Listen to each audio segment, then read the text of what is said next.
Well, I mean, what we know about air defenses is that there's no such thing as perfect air defense. The Israeli integrated air defense had already been shown to be vulnerable with the Iranian attack that took place in April. Depending on whose count, 7 to 9 missiles penetrated that shield, hit the targets that they wanted.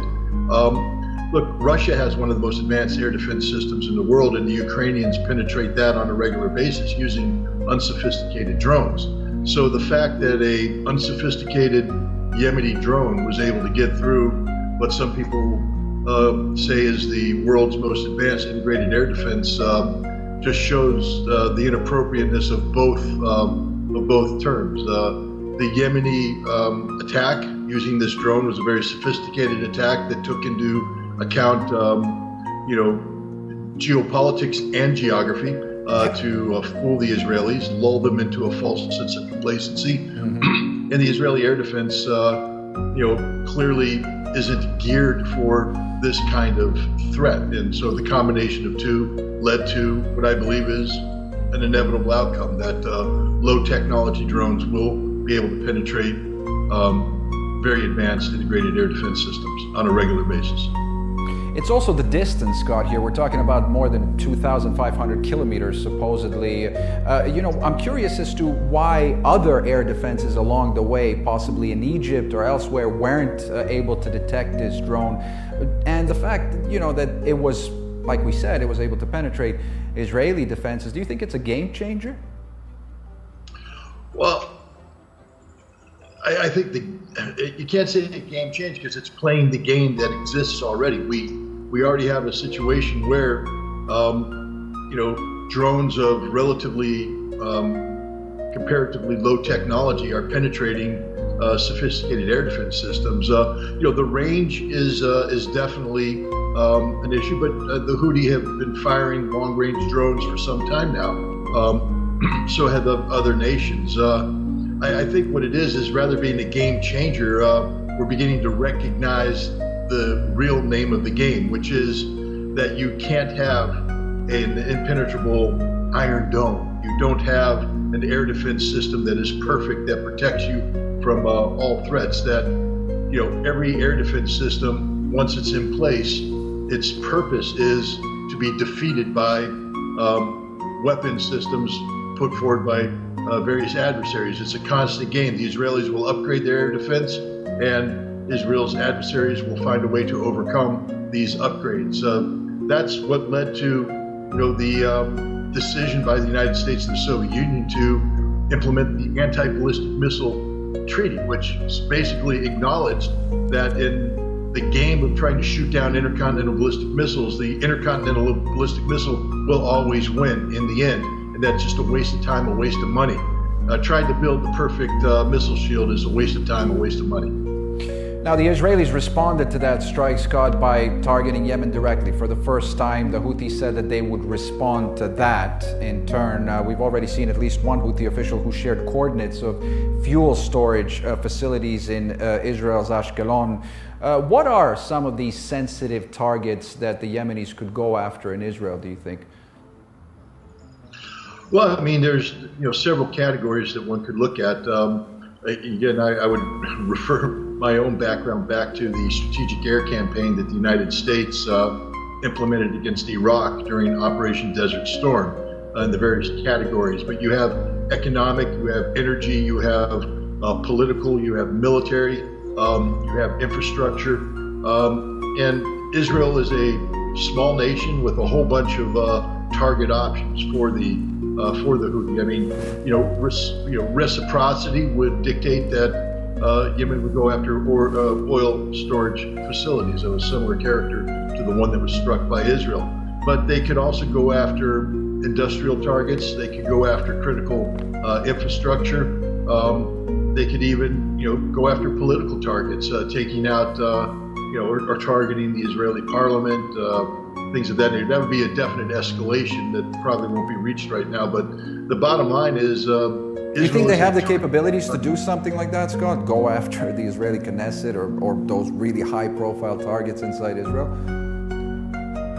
If you can hit Israel, you can hit any target in Israel. So yes, they have the capability to do that. I think, especially now that Israel has responded, you're going to see the Houthi upgrade their own arsenal and bring in a more qualitative aspect that will include weapons that can not only penetrate Israeli air defense, but do so with great precision, which means that if the Houthi know where a target is located on the ground, they can hit it.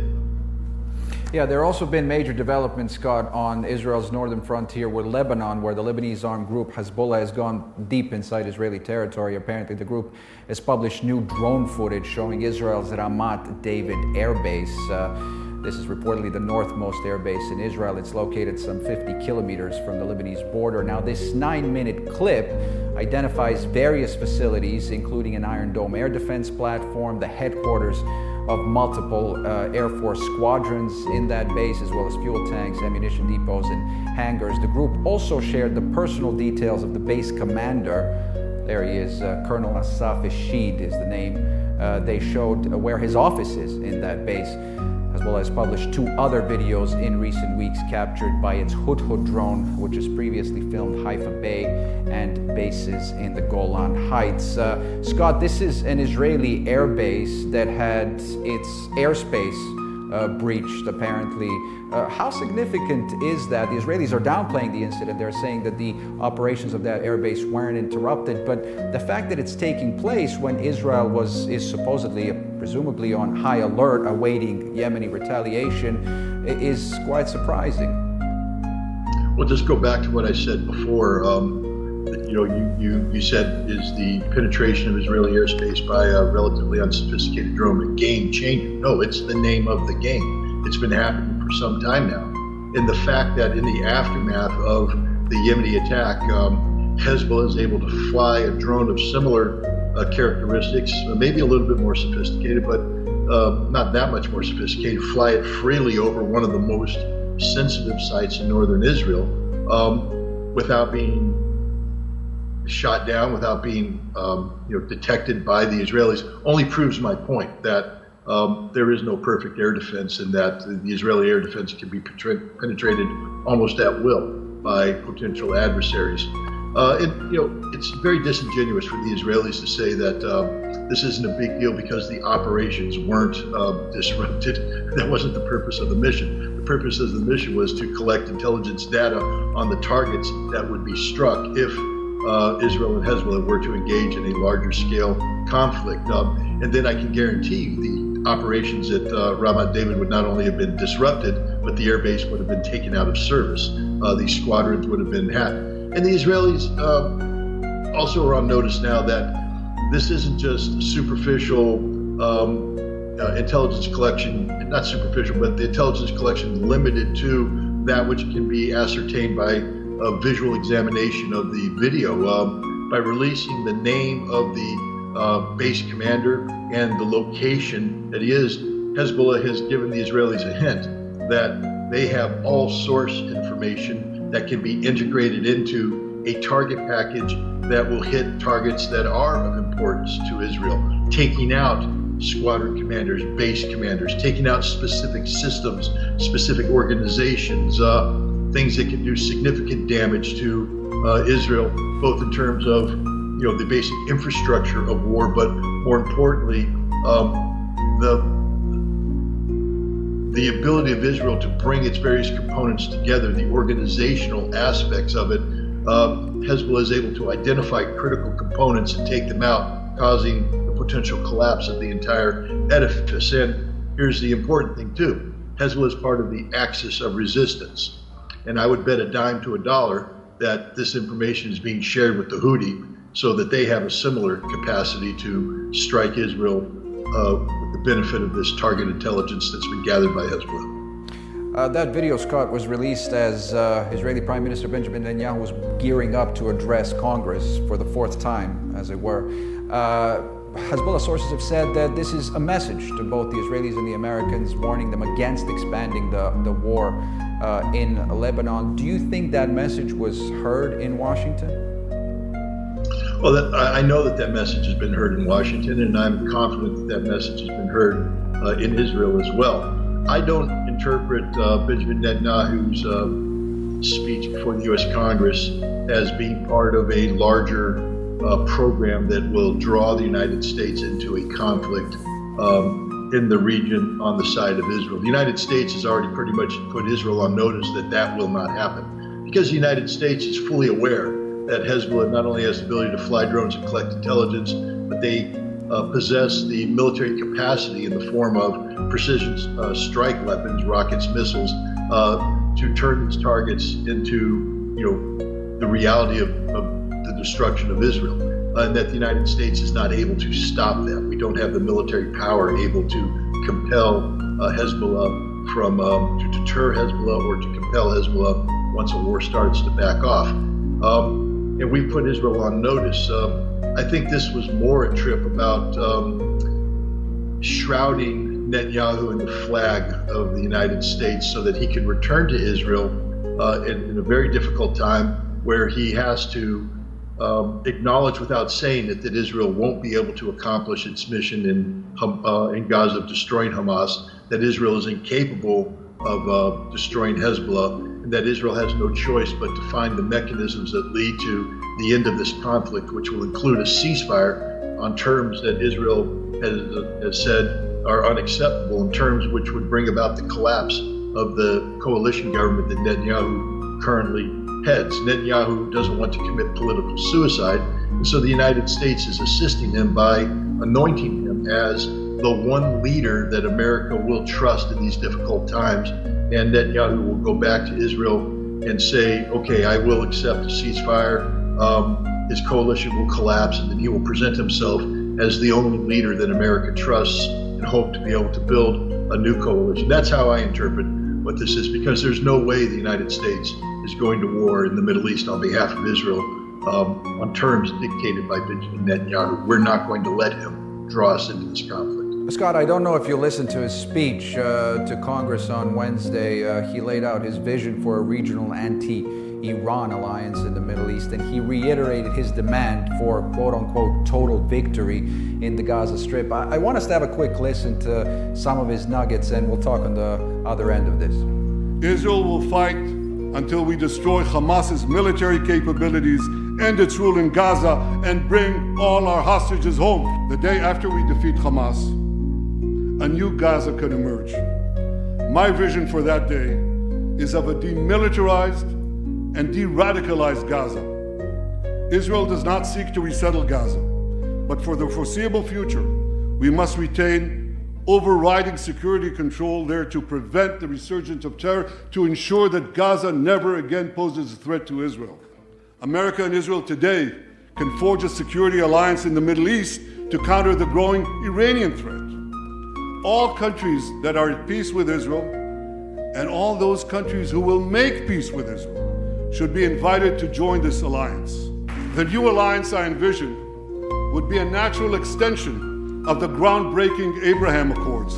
I think we should call it the Abraham Alliance. I know you said, Scott, that the Americans will not be dragged into a regional war on Netanyahu's behalf. Is that what he's pitching there to U.S. lawmakers, a war against Iran? That's what he's pitching, but understand this, that he's going to meet with Joe Biden, who's going to give him a completely different reality.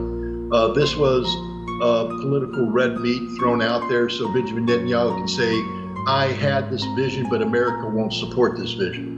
It's important that he articulate this vision, because he is going to meet with the Biden administration. You're going to tell him not just no, but excuse my language, hell no. That's not going to happen. That's not what's about to happen here. There's a whole different reality. Look, the absurdity of Netanyahu's position. When you have the spokesperson of the Israeli Defense Force saying that Hamas can't be defeated because it's an ideology and you can't defeat ideologies with military power. If you recall, the Netanyahu government, Netanyahu himself, intervened and told the Israeli military, you have to correct the record on that. And the chief of staff said, no, we agree with that assessment. Netanyahu is off in la-la land. He's off in fantasy land. The Israeli Defense Force doesn't support anything that he put on that. None of that is realistic. It's all fantasy. He's not defeating. Let's put it another way too. He's focused on Hamas as if that's the reality.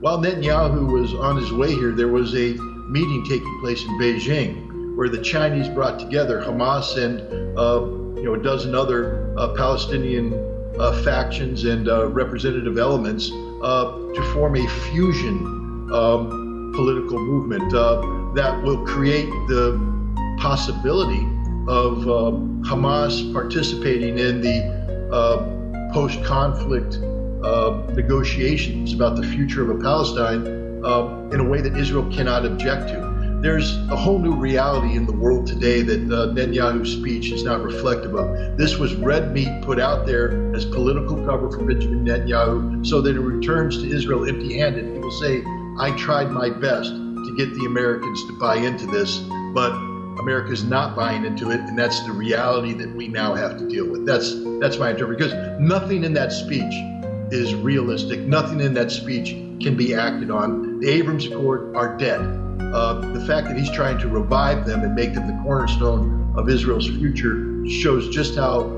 politically disconnected Netanyahu is from reality. Very quickly, Scott, I'm out of time, but very quickly, you think they can be revived if Trump comes back into office? No. October 7th changed everything. There's a new reality in town. It's called a victorious Hamas. There's a new reality in town. It's called the world has awoken to the necessity of a Palestinian state. There's a new reality in town which says that Israel is no longer viewed as this invincible force. There's a new reality, and Donald Trump, is possessed of an equally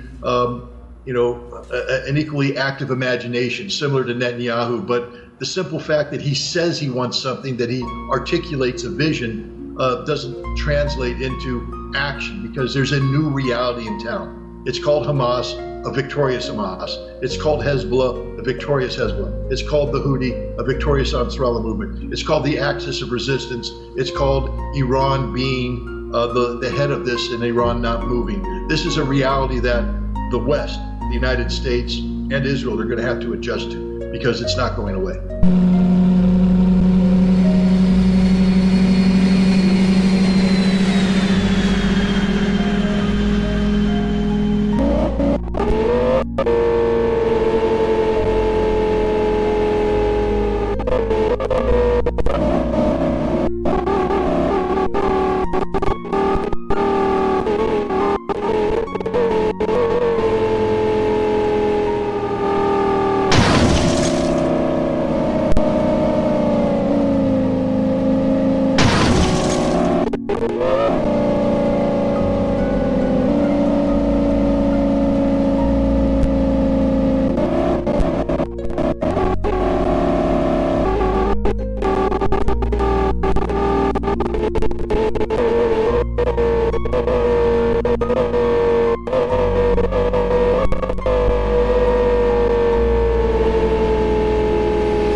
Office. Drive safely. It is a speed limit enforcement of 100 kilometers ahead of about 200 meters.